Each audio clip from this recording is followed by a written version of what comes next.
አንቺ እኮ ባለውለታዬ ነሽ። ምን አደረኩ?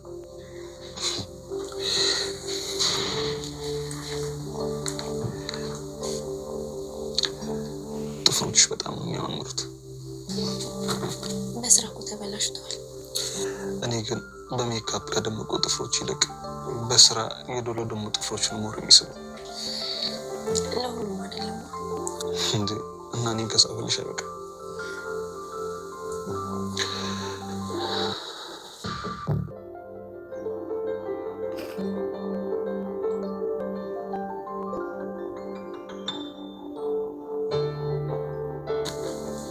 ጋሼ።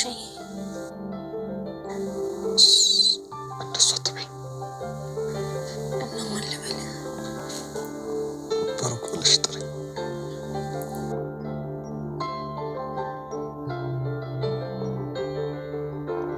ብሩክ ወደ ቅድስት ጠጋ ጠጋ እያለ ቅድስትን እያሞጋገሰ ይገኛል ማለት ነው። ጥፍሮቿንም ያዝ ያዝ አድርገው ጥፍሮችሽ ደግሞ ጣቶችሽ በጣም ያምራሉ ነበር ያላት። ቅድስት ግን በማፈርና በመግደርደር በመሽኮርመም ጋሼ ጥፍሮች እኮ በስራ ተበላሽተዋል ነበር ያለችው። እሱ ግን በሜካፕ ታማሩ እጆች እና ጥፍሮች ይልቅ ያንቺ በስራ የተበላሸው ይማርከኛል ነበር ያላትና እሷም እንግዲህ አይ ጋሼ ይሄ እኮ ለሁሉ ሰው አይታይም ነው ያለችው። እና እውነት ነው ሁሉ ሰው አይታይም። አንዳንድ ሰው በሜካፕ ያበደና በአርቲፊሻል ያበደ እጅን አይቶ እውነት ይመስለዋል። ነገር ግን ያ ነገር የራሳቸው ተፈጥሯቸው አይደለምና ነገር ግን ፍቅሩን እየገለጠላት እንደሚወዳትም ሁሉ ነገር እየነገራት ነበርና ሁለተኛ ጋሼ አትበይኝ ብሩክ በይኝም እያላት ይገኝ ነበረ። ነገር ግን እሱ ሊስማት ወደ ጉንጯ ጠጋ ሲል የፍቅር መቀስ የሆነችው ማህሌት በግዴታ እዛ ቤት መግባቷ ሳያንሳት እንግዲህ የፍቅር መቀስ ሆናባቸዋለች ማለት ነው። እና እሷም እንግዲህ ድምጧን አሰምታ ወደ እነሱ ስትሄድ እንዴ አንቺ መሄድ ትችያለሽ እንዴ? ምን ትሰሪያለሽ? ከዚህ ደግሞ ምን አመጣሽ? መንቀሳቀስ ከቻልሽ ደግሞ ከዚህ ቤት ውጪ ነበር ያላት ብሩክ። እና እሷም እንዴ ለምን ወጣለሁ? እንዳትሳሳቱ ብዬ እኮ ነው ነበር ያለችው። ምንድን ነው የምንሳሳተው? ጤነኛ ነሽ? 24 ሰዓት አልጋ ላይ ተቀምጠሻል። እኔ እኮ መሄድ ምትች ራሱ አልመሰለኝም። ከአሁን ሰዓት ጀምረሽ ከዚህ ቤት ውጪ ነበር ያላት። እሷ ግን የት ነው የምሄደው? የትም አልሄድም ነበር ብላ እንግዲህ ድርቅ ብላ እዛ ቤት ነው የተቀመጠችው ማለት ነው። ነገር ግን መቀመጧ ሳያንሳት ብሩክን እንዴት አድርጌ ላሳስተው፣ በምን መንገድ ሴትነቴን ተጠቅሜ የራሴ ላደርገው እያለች ድጋሜ እንግዲህ እያለመችና እያሰበች ትገኛለች ማለት ነው። እንግዲህ ብሩክ የማህሌት ሊሆን የሚችል ይመስላችኋል? እንግዲህ ነገሮች አንዳንድ ጊዜ ተገላቢጦች ናቸውና ባላሰብነው መንገድ ነው ህይወት ምትመራንና መድብልም ቢሆን ድጋሚ የብሩክ ሚስት እንደማትሆን ነበር እየነገረው ያለውና ብሩክን በፍጹም እሷ ነፍሰ ገዳይ ናት፣ እንግዲህ እኔ ለእሷ ይቅርታ አድርጌ ከእሷ ጋር አንድ ቤት መኖር አልችልም፣ ይቅርታም አላደርግላትም እያለ ነው። ነገር ግን እሷ ለምን ሴትነቴን አልጠቀምም? አይኔ እያየ እንዴት ቅድስትን አግብቶ ይኖራል? እንደምንም ብዬ እሱን አማልዬ ሴትነቴን ተጠቅሜ ቅድስትን እንደ በፊቱ ሰራተኛ አርጌ ብሩክን ባሌ አርጌ እዚ ቤት መኖር ነው የምፈልገውን ያለችው። እሱ ራሱ ይቅርታ ቢያደርግላት ነገር ግን እሷ የምታርፍ ሰው አይደለችም ነገር ምክንያቱም እሷ የተለጎመች በቅሎ ናት በአሁን ሰዓት። እና ይሄ ማለት ደግሞ በዝና እጅ ውስጥ ናት ያለችው። ዝና አድርጊ እያላትን ነገር ሁሉ ከማድረግ ወደኋላ አትልም። ይህንን ነገር እየተመለከተ መድብል ግን ለምን አንጠቀምባትም? ወዳ መታለች ቤታችን ድረስ እና ለምን ምስክር እንድትሆነን እነሱ እኛን እያሳደዱ እንደሆኑ ወንጀለኞች እንደሆኑ እንድትመሰክር ለምን አንጠቀምባትም? ይቅርታ አድርግላትና ነበር ያለው ማለት ነው። ብሩክ ግን በፍጹም እኔ ይቅርታ ለሷ ካደረግኩላት በማግስቱ መታ አቅፋይንተኛ ማለቷ አይቀርም ነበር ያለው ላላይ። ይሄማ በፍጹም የማይሆን ነገር ነው። አንተ ከእንግዲህ በኋላ ቅድስትን ነው የምታገባው፣ ከእሷ ጋር ይሄ የማይታሰብ ነገር ነው ነበር ያለውና እሷ ግን ይቅርታ አድርግቶላት እንደ በፊቱ ከእሷ ጋር እንዲቀጥል ትፈልጋለች ማለት ነው። እንግዲህ እሷ ብዙ ነገሮችን ብዙ በደልን አድርሳበታለች። ልጁን ለመግደል ሙከራ አርግታለች። እሱን ለመግደል ብዙ ነገር ቅድስትን ለማስገደል ብዙ ሙከራዎችን አርግታለች ማለት ነው። ይሄ ሁሉ ነገር ሳያንሳት እንግዲህ ድጋሜ እሱ ቤት ተመልሳለች ማለት ነው። አስባችሁታል? በእውነቱ ቢሆን ይሄ ነገር ይሄን ዓለም ያክል ብዙ ወንጀሎች ሰርታ ብሩክ ከሞት አፋፍ ላይ ነው የተመለሰው ለወራቶች ታግቶ። እንደዚሁም ደግሞ ልጁን ለማሳከም እሱ እያሸነፈ ባለ ጊዜ ነው የማይሆን ነገር ሰርታ በጥብጣ በቃ ቤቱን በአንድ እግሩ አቁመው ነበረ ወታ የሄደችው ከዛ ቤት ማለት ነው። እሱ ውጪልኝ እንኳን አላላትም ነበረ። እንደዚሁም በጥይት ተመታ እንደዚሁም ደግሞ ሞገስም የእርቃን ቪዲዮ አለቆባት ብዙ ነገር አርግታ ነበር። ከዛ ቤት ብጥብጥ አርግታቸው በቃ እና ምስቅልቅሉን አውጥታው ነበር የወጣችው። አሁን ግን እነሱ ሰላማችንን አገኘን፣ ህይወት እየተስተካከለችልን ነው፣ ደስታችን ሊመለስልን ነው በሚሉበት ሰዓት እንግዲህ መታ ቤታቸው ድረስ ሰተት ብላ ገብታ ትገኛለች ማለት ነው። እንደዚሁም ምሳሌን ከኔና ከቅድስት ማን ነው እናትሽ የሚሆን እናትሽ እንዲሆን የምትፈልገው እያለች ቅድስት እየጠየቀቻት ነበረ ማለት ነው ምሳሌን። ምሳሌ ግን በሚገርመው መንገድ እኔ እናቴ እንድትሆን የምፈልገው ቅድስትዬን ነው ነበር ያለችው። ይሄ ነገር ግን ማህሌትን አስቆጥቷታል። እናቷ እንግዲህ እሷ ማህሌትን እንድትል ነበር የፈለገችው፣ እሷ ግን ቅድስትዬን እያለች ትገኛለች። ማህሌት እንግዲህ ለምን ዝም ብዬ እነኚህ ሰዎች ተጋብተዋል አልተጋቡም የሚለውን ነገር አልከታተልም፣ ለምን ዝም ብዬ 24 ሰዓት አልጋ ላይ እቀመጣለሁ በማለት ቤት ውስጥ እየተንኳተተች ትገኛለች። ቅድስት ኩሽና ውስጥ ባለችበት ሰዓትም እንግዲህ ወደ ኩሽና ሂዳ እንኳን ደስ አለሽ ቅድስት ከብሩክ ጋራ እንደተጋባችሁ ሰምቻለሁ ነበር ያለቻት። ቅድስትም እንግዲህ እሷን ለማናደድ ወይ በአምላክሽ ነበር ያለቻት እና እንዴት ነው እርጉዝ ነሽ እንዴ ነበር ያለቻት ማለት ስትላትም አይ አብራችሁ ከሆናችሁ ማርገዝሽ አይቀርም ብዬ ነው፣ የምን ጊዜ የምኞትሽ እኮ ነው ያደለ እንዴ ብትላት፣ እኔ እንደ ማንኛውም ሰው ሴት አይደለሁም፣ እኔ ክብሬን የጠበኩኝ ሴት ነኝ፣ ምንም ሽምግልና ሳይላክ ቀለበት ሳይደርግልኝ ዝም ብዬ እኔ ከሰው ጋር የምጋደም ሰው አይደለሁም። እሺ እኔ ክብሬን የጠበቅኩ ሴት ነኝ ነበር ያለቻት።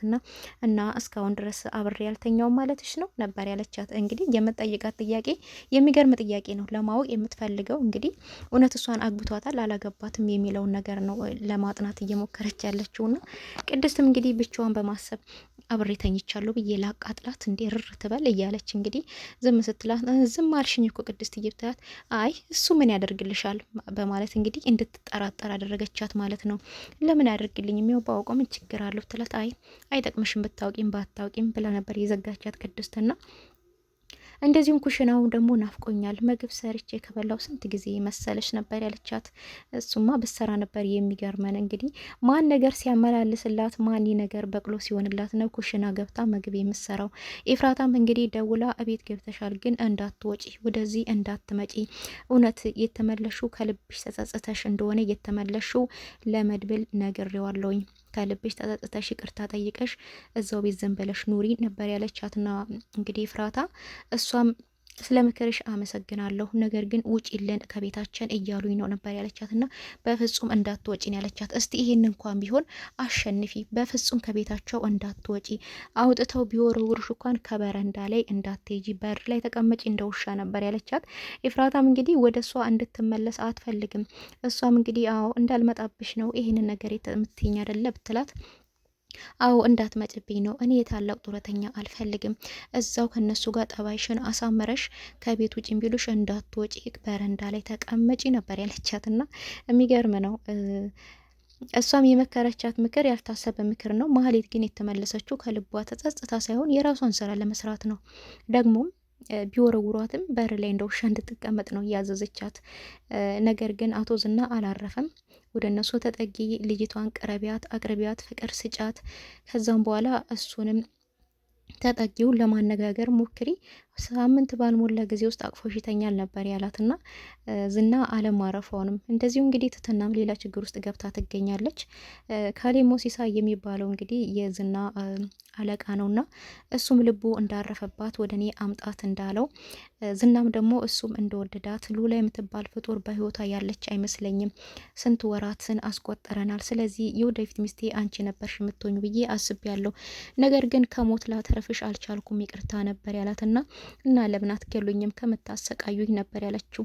ነገር ግን አንድ ነገር አትርሳ፣ የዛሬ ታሳሪ የነገ አሳሪ እንደሚሆን፣ የዛሬ ብርቱ የነገ ደካማ እንደሚሆን አትርሳ ነበር ያለችው። ህይወት ተገላባጭ ናት እና እቺን ነገር አትርሳ ነበር ያለችው። እሱ ደግሞ በፍጹም ይሄ የማይሆን ነገር ነው፣ ይሄ የእናንተ አሉባልታዎች ነው፣ ደሆች የተፈጠሩት እኛን ሀብታሞችን ወይም ደግሞ እኛን ጠንካራዎችን ለመመገብ ነው ነበር ያላትና እንደዚሁም አንቺ እያልሽኝ ያለሽው ደግሞ ትክክል አይደለም፣ አህያ ጅብን ይበላል ነው እያልሽኝ ያለሽው። አህያ ደግሞ ጅብን አይበላም። አህያ ምንጊዜም አህያ ነው፣ ጅብም ጅብ ነው። ጅብ አህያን ይበላል እንጂ አህያ ጅብን አይበላም ነበር ያላትና ያም አልቅኔው። እሷም እንግዲህ እወድሃለሁ፣ አፈቅርሃለሁ ለምን አትይኝም ነበር ያላት። በሉላ የተለመደ እወድሃለሁ በይኝ አፈቅርሃለሁ በይኝ እንግዲህ በትህትና ላይም ተጀምሯል። እሷ ግን እየታውቀሃለሁ ለወራት እዚህ ጋር እኮ አስረህ እያሰቃየኸኝ የቤቶች ሰቦቼ ንብረት ሸጠህ ጨርሰክ እንዴት ነው እወድሃለሁ አፈቅርሃለሁ ምለህ ሞቴን እመርጣለሁ ነበር ያለችው። እሷም እንግዲህ ሞትሽን ከመረጥሽ ባዶ ሬሳ ለቤተሰቦችሽ ይላክላቸዋል ነበር ያላት። እሱም እንግዲህ ምንም አታደርጉኝም ባካችሁን፣ በቃ የምታደርጉትን ነገር የምታደርጉ ከሆነ ለአመታት እያስፈራራችሁኝ ነው፣ ውሳኔያችሁን ወስኑ ነበር ያለችው። አለቃዬ እስካሁን ድረስ ከልቡ አላወጣሽም። እኔ ማንንም ሰው በዚህ ልክ ቤት አምጥቼ ያስቀምጬ የተንከባከብኩ ሰው የለም፣ አንቺን ብቻ ነበር አምጥቼ እዚህ የተንከባከብኩሽ። ነገር ግን አለቃዬ ካላመጣሃት እያለኝ ነው። ስለዚህ ወደ አለቃዬ ልወስድሽ ነው።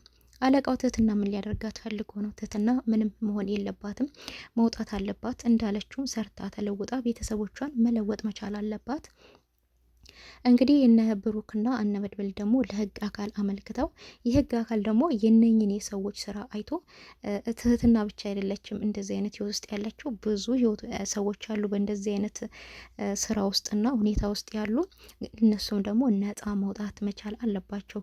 እንደው በዚህ እንኳን ቢሆን ነፃ እንውጣና እንጽናና እንጂ እና ይህን ይመስላል እንግዲህ ሞገስም ደግሞ ንብረቴን አስመልሳለሁ፣ ጠበቃው ከህግ አካል ነው የተጠነቀቀውና ቪዲዮ የቀረጠው። ነገር ግን እሱ የቀረጠውን ቪዲዮ እንደዚሁም መሳሪያውን ለልጆቹና ለሚስቱ እንደምናሳይ እንነግረዋለን። ንብረታችንን በራሱ መንገድ ቀጥ ብሎ እንዲያስተካክልልን እንነግረዋለን። አልሆንም የሚል ከሆነ ግን ይሄንን አንቺ የቀረጥሽውን ስልክ ወይም ደግሞ የቀረጥሽውን ድምፅ ለሚስቱና ለልጆቹ እናሳይበታለን እያለ ይገኛል ማለት ነው። አሁን ጥሩ መንገድ መቼም እውነት ልጆች ካለው ሚስት ካለው ቤቱን ማፍረስ አይፈልግም በማይሆን ነገር። እሱ የተጠነቀቀው ከህግ አካል ብቻ ነው እና ይህን ሪከርድ ግን ሚስቱና ልጆቹ ሊሰሙ መሆኑን ካወቀ እሱ ራሱ እግራቸው ላይ ወድቆ ይቅርታ ጠይቆ ነገሮችን ያስተካክላል ማለት ነውና ፍትህ ለሉላና ለሞገስ። ሉላ ምንጊዜም እንዳለቀሰች ምንጊዜውም እንዳዘነች ነው ማለት ነው።